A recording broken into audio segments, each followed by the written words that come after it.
I'm joined now by the Democratic nominee for governor in Virginia, Abigail Spanberger. Thanks so much for joining me. Thanks for having me. So we are right now watching as, kind of this back and forth goes on between Texas and California in terms of redrawing these maps across the country. There's other states that have jumped into the fray. We've heard from Republicans in Missouri and Indiana and Florida. We've also heard from Democrats in Maryland and Illinois. There are not that many weapons to counteract the egregious power grab that is happening at the hands of Republicans right now. If you're fortunate enough to win the gubernatorial race in Virginia, that would mean that, as of right now, Virginia would have a trifecta. And so how are you thinking about Virginia's place in the broader national environment in terms of pushing back against what Republicans are seeking to do? Well, as it relates specifically to the redistricting efforts that, again, as you mentioned, began with Donald Trump calling up Texas and saying, find me some seats, right? Not so different from when he called up the Secretary of State in Georgia a number of years ago and said, find me votes. The difference this time is that the governor of Texas said that he would do it and move forward with that. In Virginia, though, we have a redistricting amendment that was put into our state constitution, and we have a three-step process that would be required to make any changes to how it is that we do our redistricting, a three-step process that requires a vote before the General Assembly, elections for a new General Assembly, another vote, and then it goes to the people. But what I will tell you, my focus is in ensuring that in 2026, Virginia has the very real opportunity to flip back a seat that we lost in 22 and to flip a longer held Republican seat in Virginia's first district, and ensuring that in the 2026 elections, because of Democratic engagement, because of independents or even Republicans, Virginians who have determined that what is happening at the federal level is not working for Virginia, for them, for their businesses, for their livelihood, for their kids, for their healthcare, for their education, that those folks are going to get out and vote. And I will say in 2026, we are working to flip those two seats, CD1, CD2 in the Commonwealth of Virginia. And so while because of our constitutional amendment, we can't necessarily move forward and join the efforts of other states, we're going to do the hard work to make sure we realize that impact by flipping those seats, by putting forth great candidates and ensuring that advocates and activists and voters across Virginia recognize the importance of flipping those seats in 26. Well, New York is in a not dissimilar position where they have to do to be able to amend their state constitution, they have to get 2 consecutive votes in 2 consecutive state legislative cycles.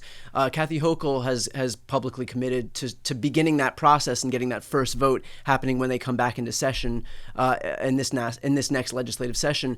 Would you be in favor of getting the process going, because it is a 3-step process in Virginia, so as to get closer to the ultimate end goal? I think that the reality is it's a question of whether the votes exist in the General Assembly. And so it would be conversations with members of the General Assembly about what is possible.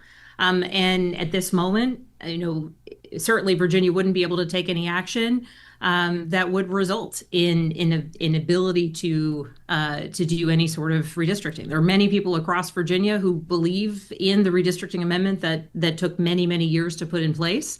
And so what I recognize, having been someone who flipped my seat, I was the first Democrat elected to represent Virginia's 7th district since 1968. I flipped my seat 17 points to win it. My predecessor had won by 15 in 2016. I flipped it in 2018. And so the path I know is by ensuring that people know our policies are better and doing the work on the ground to win. And the reality is whether there are the votes or are not the votes at this point in time to move forward with any sort of changes to redistricting, those are longer conversations to be had within the General Assembly. But what I'm committed to doing is something that's within my power, and that's ensuring that in November 2025, this year when we have our elections, that we don't just flip our governor's seat, but that we flip the lieutenant governor's seat, the attorney general seat, and that we continue to flip seats in the House of Delegates. Importantly, we have a Republican governor, lieutenant governor, and attorney general right now. We have 51 out of 100 seats in the House of Delegates and 21 out of 40 seats in the state Senate. Virginia is very much a purple state. And we are looking to ensure that we can flip those statewide seats, be able to protect Virginians as much as possible, put forth legislation that demonstrates that we're the party of actually governing and doing right by our people and being able to push back against the Trump administration. And what I know to be true is that when we win decisively this November 2025, that we will also be able to create clearer pathways towards flipping one, though I've got my eyes on two, congressional seats in 2026. And that is a far faster remedy than any of the alternatives that exist, at least given Virginia's state constitution. Right, I understand that, and I'm very sympathetic to the idea that obviously this is a political environment where we can and should be fighting to flip those seats, in the way that we would always be fighting to flip seats from red to blue. I guess my broader question is, do you view Virginia as playing an important role in counteracting what we are now seeing is kind of a Cold War, a redistricting Cold War, where all Trump has to say is, hey, Missouri, hey, Indiana, hey, Florida, hey, Texas, and hey, any other raft of states, I need to make sure that we can scientifically engineer these maps so that we don't ever lose in the future. Do you view Virginia as playing an important role in being able to counteract that, notwithstanding the significance of being able to, win these elections by making the case to voters with the maps that exist right now? But in the broader scheme of things, if we continue to go down this path where all of these Republicans view their states as kind of laboratories to be able to engineer these maps so that Republicans can entrench a permanent majority, then how do you view Virginia's role in all of that? I view Virginia as the laboratory of where we prove what can be done through good governance. I view Virginia as the place where, home to more than 320,000 federal employees, where we have seen thousands upon thousands of Virginians lose their job, and many more who opted for the early outs will be having their public service come to an end in September. We're a place where our state revenues, our income taxes are impacted. Small businesses, restaurant owners are impacted because their neighbors, their friends, their community members are losing their jobs because of the Trump administration. Virginia is a place where we know that at least 6 of our rural hospitals will shut down into the future, and hundreds of thousands of Virginians will lose their health care. So Virginia is the place where we demonstrate that when we are focused on governing well, and when we are standing up for the people of our Commonwealth, that is how we set the wheels in motion. Virginia is long been called the bellwether state, and the reason is because we have these off-year elections that come right after the presidential. We are the opportunity on the ground to rebuke certainly what is happening in Richmond with this Republican governor and his administration, but also the impact of this chaos on Virginia and Virginians that's coming out of Washington. In 2025, it's just Virginia and New Jersey that have statewide elections.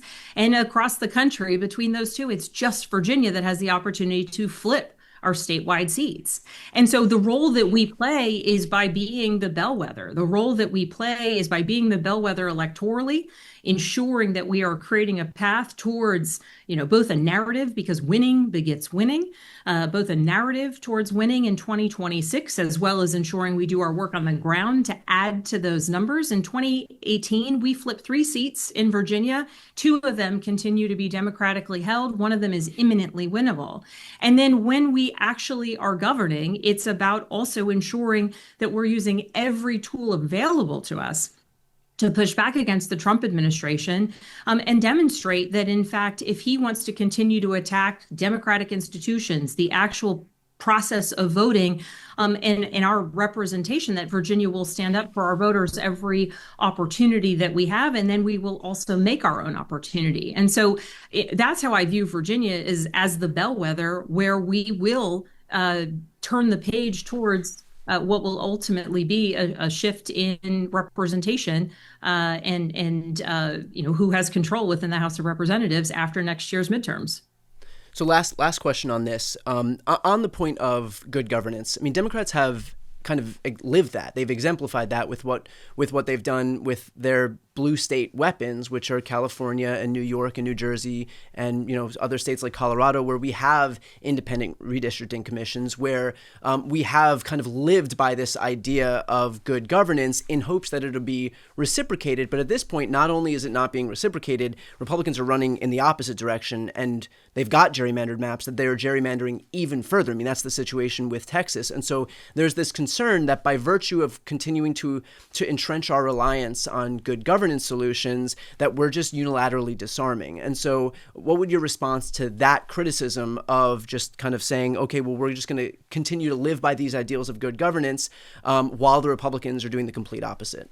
I mean, I would say that I live by the ideals and the reality of the Virginia Constitution.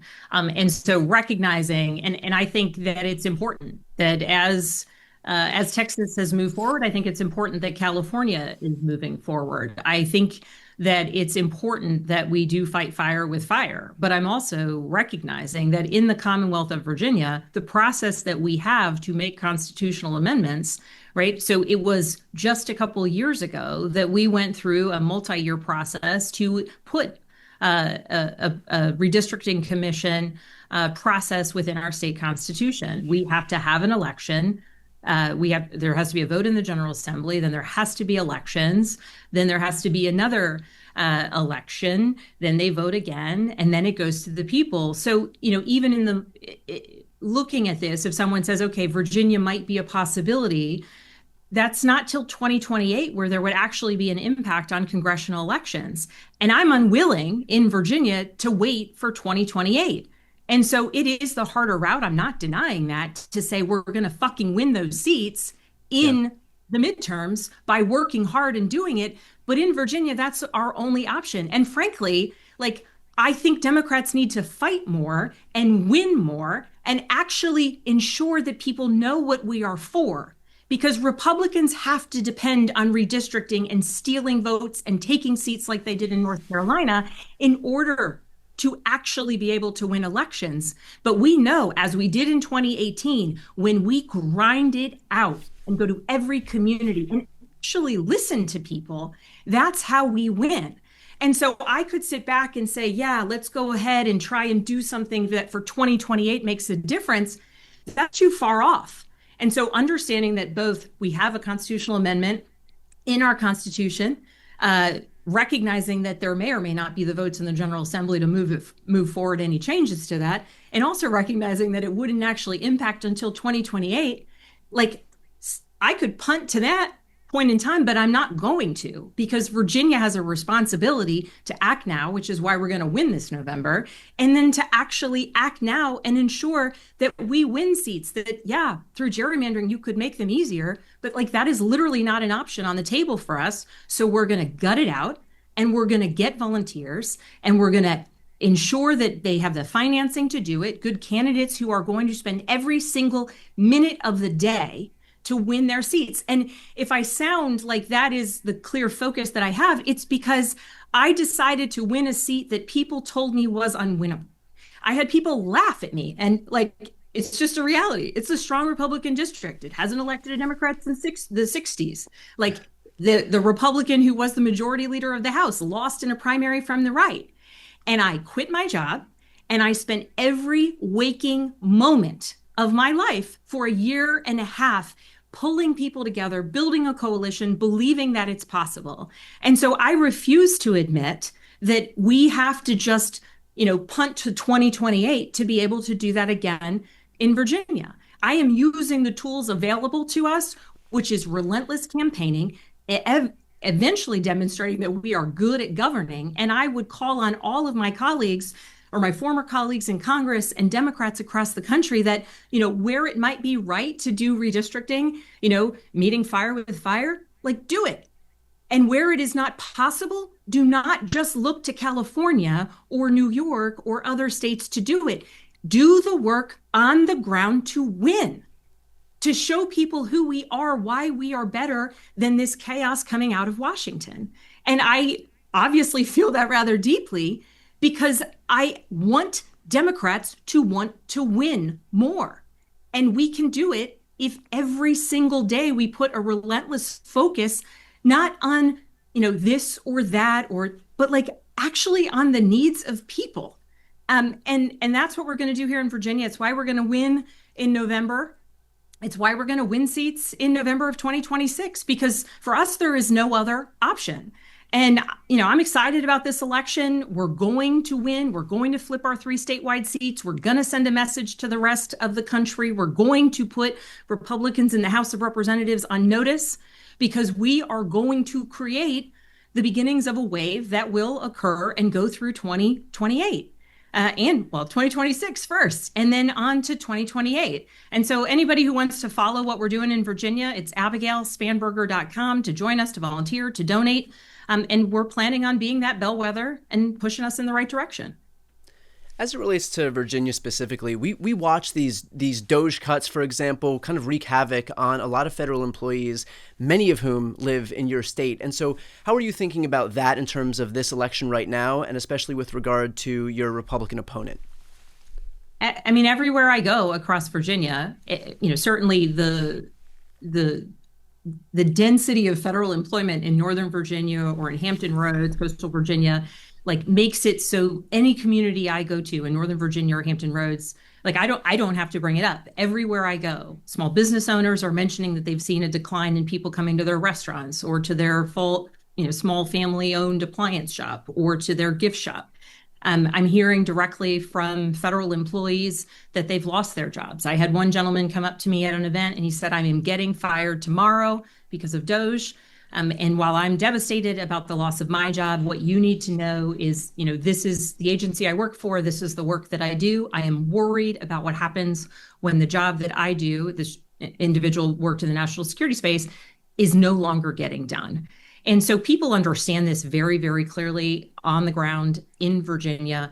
And it speaks to the chaos that comes out of Washington. It speaks to one more place where people just don't actually understand to some degree what it is that public servants do, whether they work at NOAA or they work at the VA, a nurse at the VA, an attorney at IRS. Like the list goes on where people recognize, at least in Virginia, the value of these jobs and the notion of public service that comes when a nurse decides to serve at the VA rather than in a local hospital, or when an attorney decides not to go into private practice, but to serve at a federal agency, when national security professionals devote themselves to trying to protect the American people and our allies. And so the reality is it's brought so many more people to the political process. We're seeing it all across Virginia, where it's one more example of chaos, but it just so happens to be one more example of chaos that is really, really impacting Virginia's economy. How are you thinking about Donald Trump wielding the different law enforcement agencies of the government now to go after overtly his political opponents? Well, I'm going to answer this question certainly as a candidate for governor, but also as a former federal agent. I work narcotics and money laundering cases, and as a former undercover CIA case officer, where I worked, the gamut of things, counterterrorism, and other issues among them. And the idea that we would have a president politicize and attempt to leverage the national security infrastructure of our country, whether it is the basic employment and leadership within our intelligence agencies, or whether it's somebody getting fired because they put forth an intelligence report that the president doesn't like. It is actually just objectively dangerous in the long term, both for the United States and for our partners and allies. But it also undermines really what has been built up as a strength over decades and decades, which is not just U.S. global leadership, but our ability to keep the American people safe, to be ahead of and understand threats. And then at the local level and the community level, the idea that the president of the United States would attempt to use the military and the National Guard in a way that it makes them political, puts them in the middle of his efforts to poke at certain local leaders or make some sort of point. And isn't necessarily focused on making communities safer or understanding the real threats that exist. Like what what Kash Patel is doing at FBI. And I say this as someone who, when I was a member of Congress, I represented Quantico, the training facility for FBI agents. And certainly I represented many FBI agents. Virginia's home to many. The idea that Kash Patel is trying to basically upend the entire mission of the FBI, it makes us all less safe. There are different types of law enforcement, state, local, federal. There are different priorities and criminal codes that those federal agencies follow, and the types of crimes that they investigate, and that is all for a reason. And so the idea that he's going to pivot FBI agents away from counterterrorism and bank robberies and international kidnappings, to have them work on immigration enforcement, like that other work needs to be done. And now, I mean, we've even seen instances where we have these folks that are wearing reflective vests and cleaning up trash in Washington, D.C. It is not making us safe. And the fact of the matter is the people who devote their lives to law enforcement, whether it's at the local level, the state level, the federal level, or people who devote themselves to service to country in the National Guard, right? They do it because they want to serve a purpose and a mission. And the idea that Donald Trump is taking those individuals or those roles and politicizing them is deeply, deeply damaging to those different agencies, the different scope of work that they need to do. And frankly, the long-term strength of the types of investigations that occurred in, historically per U.S. code with different law enforcement agencies. And so it's deeply concerning. And I think there will be a long-term effort once we have a new administration come January 2029, where we will have to do a lot of rebuilding of just the kind of basic tenets of what those agencies are supposed to be doing, and ensuring that they're meeting the mission in a very real way. Finally, one last time for folks who are looking to support your campaign, where can they go? AbigailSpanberger.com is my website. You can sign up to volunteer. If you're in Virginia, that's fantastic. If you're from afar, we welcome you to travel to our beautiful Commonwealth, where you can volunteer virtually. We are always in need of wonderful support. So anybody who wants to contribute financially, we are up in many different media markets, and the Washington, D.C. media market's pretty expensive. And we just made another order for 50,000 more yard signs. Those things are expensive, and people love them across Virginia. We want them to be in every neighborhood, in every corner possible. So support is always wonderful, always appreciated. And I'm just grateful for anyone who wants to get behind us as we are flipping this seat this November. Early voting starts in Virginia September 19th. So we will have early indicators of the level of energy and excitement here on the ground. Excellent. Well, we'll be following along closely. Thank you for all the time today, and best of luck in the campaign trail. Thank you so much.